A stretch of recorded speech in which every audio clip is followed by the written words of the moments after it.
भाइयों, हमने गौतम बुद्ध के बारे में जो वीडियो बनाए उन सभी वीडियो को आपने लाइक, शेयर और सब्सक्राइब किया। उसी तरह इस वीडियो को भी लाइक, शेयर और सब्सक्राइब करना ना भूलिए। भाइयों, हमने इसके पहले वीडियो में गौतम बुद्ध ने गृह त्याग क्यों किया यह देखा। आज इस वीडियो में हम गौतम बुद्ध ने घर छोड़ने के बाद कपिलवस्तु नगरी में क्या हुआ यह देखेंगे। तो चलो दोस्तों, देखते हैं गौतम बुद्ध ने कपिलवस्तु नगरी छोड़ने के बाद कपिलवस्तु में क्या हुआ। तो जब गौतम बुद्ध कपिलवस्तु नगरी छोड़कर चले गए तब वो मगध देश की राजधानी राजगृह में आए थे। राजगृह नगरी के बाजू में एक पहाड़ पर उन्होंने अपने लिए एक झोपड़ी बनाई थी और उसी झोपड़ी में वो रहने लगे थे। उसी पहाड़ पर 5 परिव्राजक आए और उन्होंने गौतम बुद्ध की झोपड़ी के बाजू में ही अपने लिए एक झोपड़ी बनाई। यहाँ 5 परिव्राजक थे: कौंडिन्य, अश्वजित, कश्यप, महानाम और भद्रिक। इन 5 परिव्राजकों ने जब गौतम बुद्ध का सौंदर्य देखा तो उनके मन में यह प्रश्न उपस्थित हुआ कि गौतम बुद्ध ने परिव्रजा क्यों ली होगी। गौतम बुद्ध की परिव्रजा के बारे में राजगृह की राजा बिंबिसार ने जो पूछा वही उन्होंने भी पूछा। परिव्रजा लेने का निर्णय किस परिस्थिति में और क्यों लिया यह गौतम बुद्ध ने उनको बताया।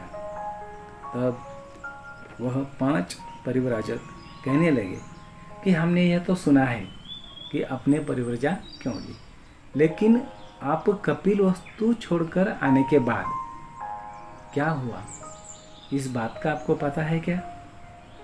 यह सवाल उन्होंने गौतम बुद्ध को किया।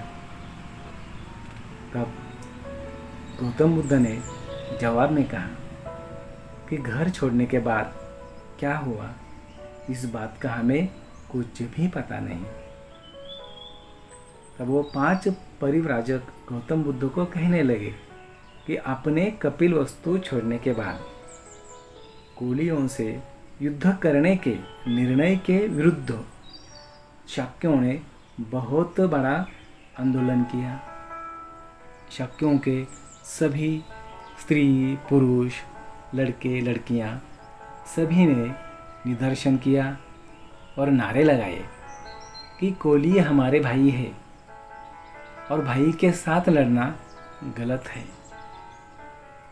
सिद्धार्थ गौतम के गृह त्याग के बारे में सोचिए। ऐसी घोषणाएं देते हुए उन्होंने मोर्चा निकाला।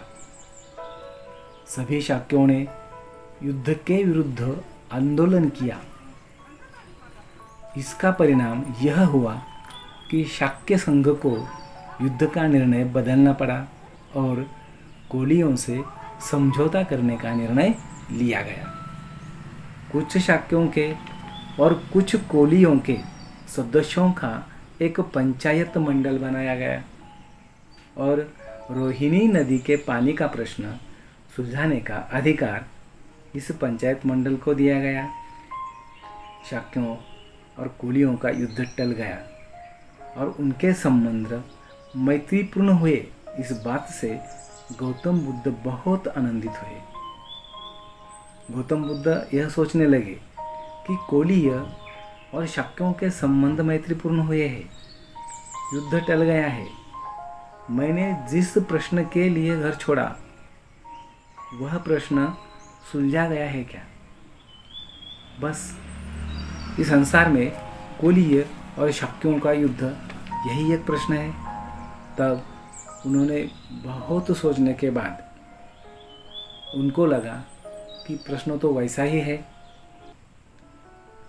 युद्ध समस्या मूलतः कलह समस्या है।